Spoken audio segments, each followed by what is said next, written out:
লাগলে অবশ্যই সাবস্ক্রাইব আর কমেন্ট করে জানাবেন। আপনাদের সাবস্ক্রাইব আর কমেন্ট আমাদের মনোবল আরো বাড়াবে, তবেই তো আমরা আরো নতুন গল্প আপনাদের জন্য আনতে পারবো। ধন্যবাদ। রাজশাহীর একটি ছোট্ট গ্রাম, কাঁঠাল বাগান। সেখানে থাকতো কাঞ্চনা তার ছোট্ট পরিবারের সাথে। সে ছিল সাধারণ গ্রাম্য একটা মেয়ে। স্বামী বিপুল ছিল পেশায় কৃষক, সাদাসিধে মানুষ। ছোট গরিব সংসার হলেও তাদের সুখের কোনো অন্ত ছিল না। এই বৃষ্টিতে জমিতে গিয়ে কাজ করতে ভীষণ কষ্ট হয় গো বউ। শরীরটাও ভালো লাগছে না। যা বৃষ্টি হচ্ছে, ফসল না কাটলে যে সব ডুবে যাবে। কদিন থেকে যা বৃষ্টি হচ্ছে, তাহলে কি করবে?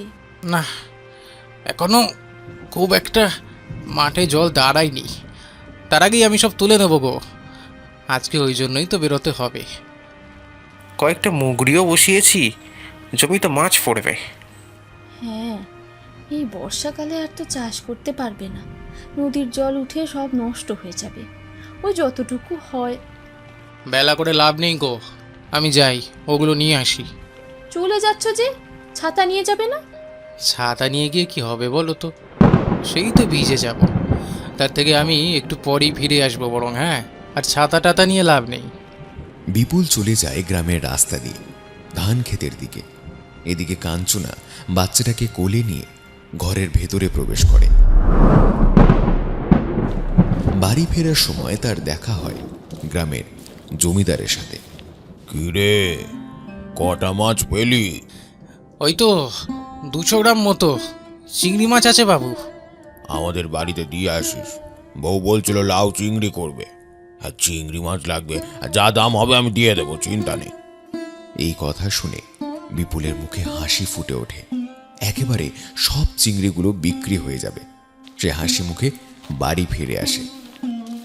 এইখানে ধানগুলো রাখলাম, আমি যাই।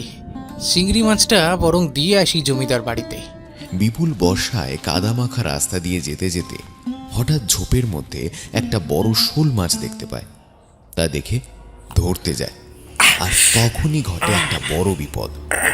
বিপুলকে সাপে কামড়ায়। বিপুল লুটিয়ে পড়ে মাটিতে। গোটা শরীর তার নীল হয়ে যায়। আমাকে এই অবস্থায় ছেড়ে চলে গেলে এবার আমাদের কি হবে? বাচ্চা নিয়ে আমি কোথায় যাব? আমি কেন মরে গেলাম না?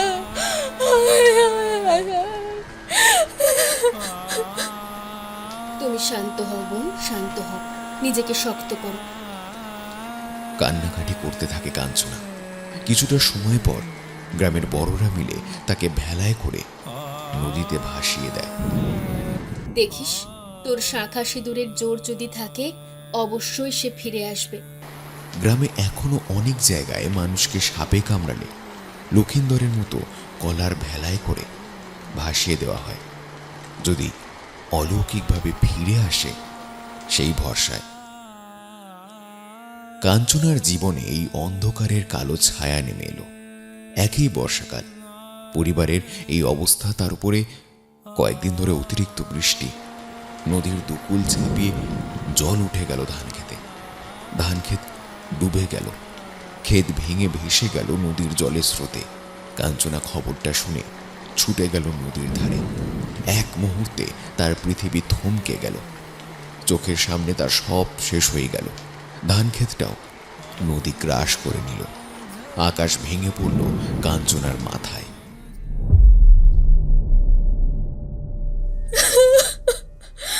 কি হবে? আর কি হবে? আমার সব শেষ, সব শেষ আমার। গত কয়েকদিন ধরে ঠিকমতো খাচ্ছ না কাঞ্চনা। বোনটা আমার, নিজের যত্ন নাও, নিজের পরিবারের যত্ন নাও। আর পরিবার কোথায়? আমার পরিবার? তোমার এই ছোট্ট শিশুটার মুখের দিকে তাকিয়ে তোমায় যে লড়াই করতে হবে বোন, তাকে যে মানুষ করতে হবে। সেই সম্বলটুকু তো চলে গেছে। ভেবেছিলাম চাষ করে জীবন অতিবাহিত করব, কিন্তু নদী তো সব খেয়ে নিল, কেড়ে নিল সব। শুধু এই জীবনটা কেড়ে নিতে পারলো না। একদম চুপ। লড়াই করতে হবে বোন, লড়াই করাই তো জীবন। কাঞ্চনা একবার ভেবেছিল সে তার মা বাবার কাছে চলে যাবে, কিন্তু সেখানে গিয়ে দাদার মুখ থেকে সে যা শোনে, তারপর ফিরে আসে এই বাড়িতে। বিয়ে করে 2 বছরও থাকতে পারলি না, এখানে চলে এসেছিস। একটা বাচ্চা নিয়ে এলে হবে কি করে? আমাদেরই নুন আনতে পান্তা পুরোহিত, তোকে বসে বসে খাওয়াতে পারবো না। চলে যায় এখান থেকে, নিজেরটা নিজে ভেবে নে। বাবা মাও কেউ কিছু বলেনি, প্রতিবাদ জানায়নি। কাঞ্চনা আসলে এখন একটা বোঝা, চলে এসেছে আবারও সেই স্বামীর ভিটে বাড়িতে। প্রতিবেশী দিদি ছাড়া আর কেউ তাকে সহ্য করে না। সমাজ তাকে বিধবা, অপয়া বলে। বিয়ের 1 মাসের মধ্যে শাশুড়ি মারা যায় কোনো এক না জানা অসুখে, কিন্তু তখনও তারই দোষ। পাড়া প্রতিবেশী সবাই তাকে অপয়া বলেছিল। মা, ও মা, আমার খুব খিদে পেয়েছে মা। চলো আমার বাড়িতে চলো। কাঞ্চনা, আজকে আমার বাড়িতে ডাল ভাত খেয়ে নাও। তারপর তুমি ভাই কিছু একটা করো, যাতে তুমি আর তোমার বাচ্চার পেট চালাতে পারো। আমি আর কদিনই বা বাচ্চাটাকে তোমাকে বুঝতেই তো পারছো বোন। কাঞ্চনা সবই বুঝতে পারে, কি করবে সেটাই শুধু বুঝতে পারে না।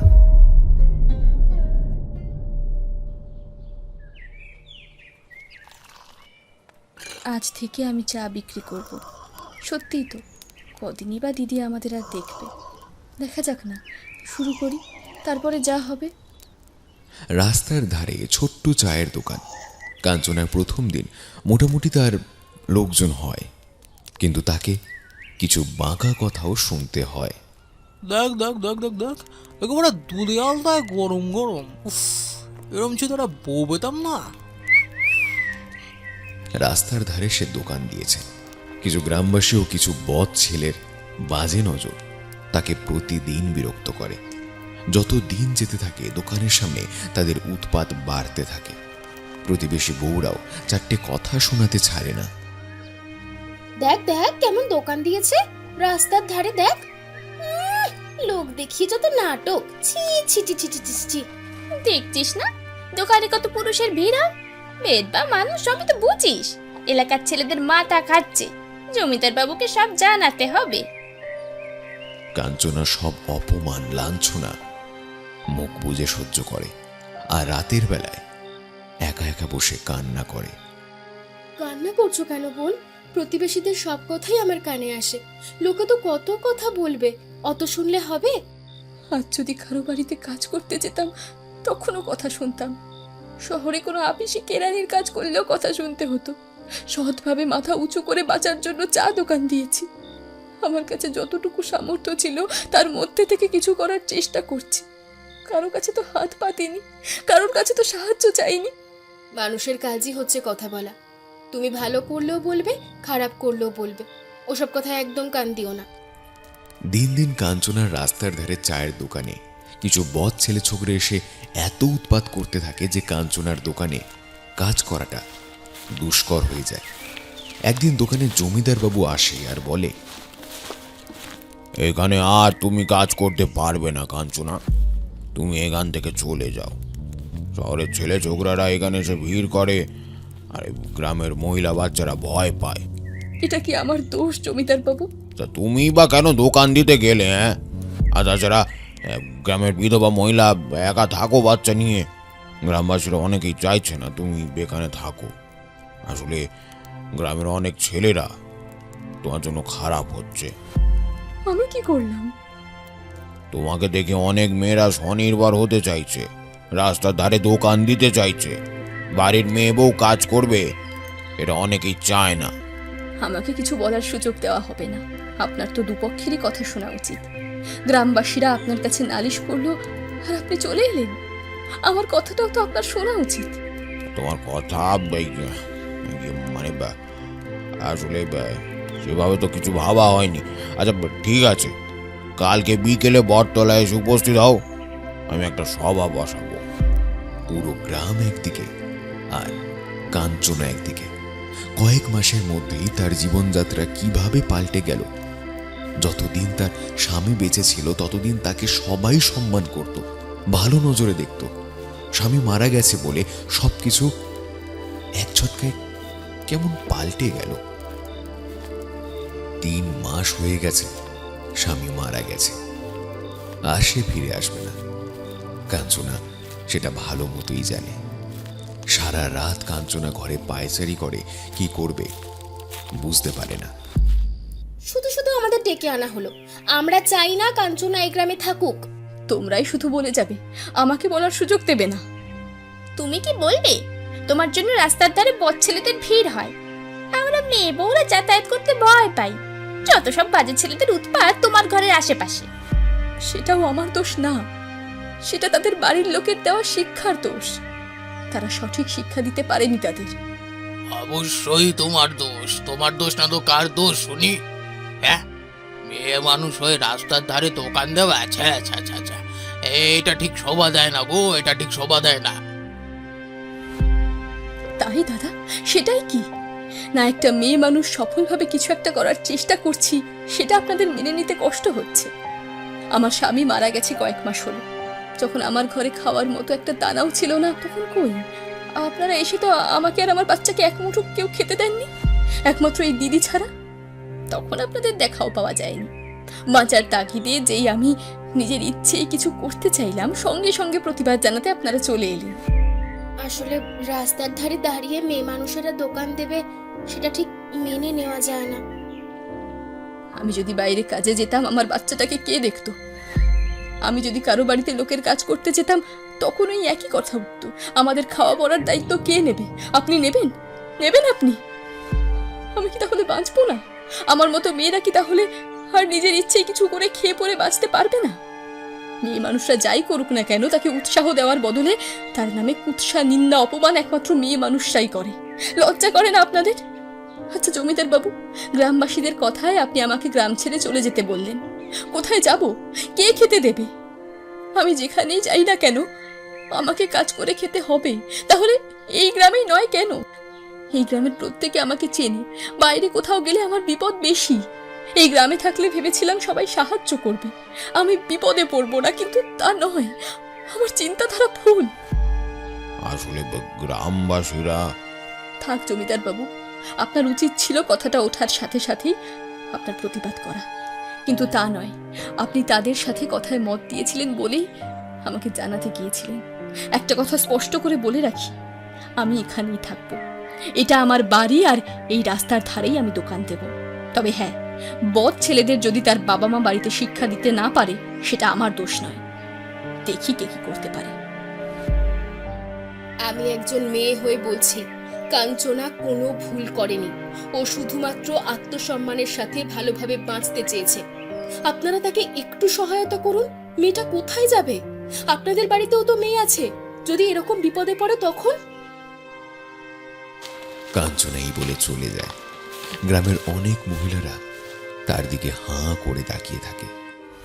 এরপর থেকে কাঞ্চনা প্রত্যেক দিন রাস্তার ধারে চায়ের দোকান দেয়। বদ ছেলেরাও তার দোকানের আশেপাশে ঘোরাফেরা করে, কিন্তু কাঞ্চনা এই সবে আর পাত্তা দেয় না। তাড়াতাড়ি গরম গরম এক কাপ চা দাও তো।